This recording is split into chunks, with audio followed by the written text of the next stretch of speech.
ito ay rated SPG. Striktong patnubay at gabay ng magulang ang kailangan. Maaaring may masiselang tema, lengguwahe, karahasan, sexual, horror o droga na hindi angkop sa mga bata.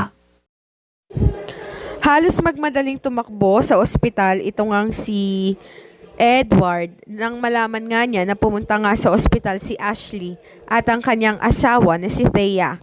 Nalaman niya na pumirma na pala ito at pineke nga nito ang pirma niya upang makapag-donate daw itong si Ashley. Subalit sa hindi naasahang pagkakataon ay hindi niya na naabutan itong si Thea.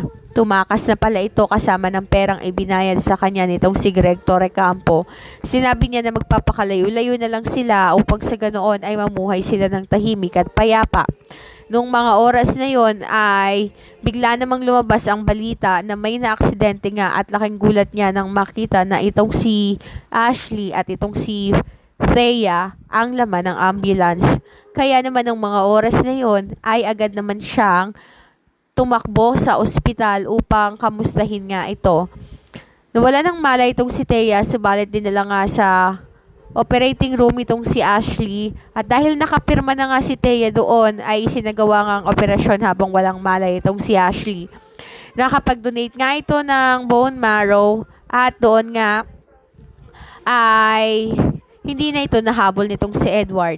Ipinag-aalala niya na baka mamaya ay may hindi magandang mangyari sa kanyang anak na si Ashley. Sinabi niya na sana ay mapatawad siya ng Diyos dahil kapag may nangyaring hindi maganda sa kanyang anak ay mananagot nga ang lahat ng miyembro ng Torrecampo family kasama na nga itong si Marge. Maging itong kanyang nanay na si Regina at itong si Greg Torrecampo. Lalong-lalo na si Paolo. Nung mga oras na yon ay wala pa ring malay itong si Ashley kaya hindi niya nga ito iniwan sa ospital. Subalit ang mas lalong kinagagalit niya ay nang malaman na malubha rin ang kalagayan nitong si Thea. Sinisisi niya si Marge dahil dito.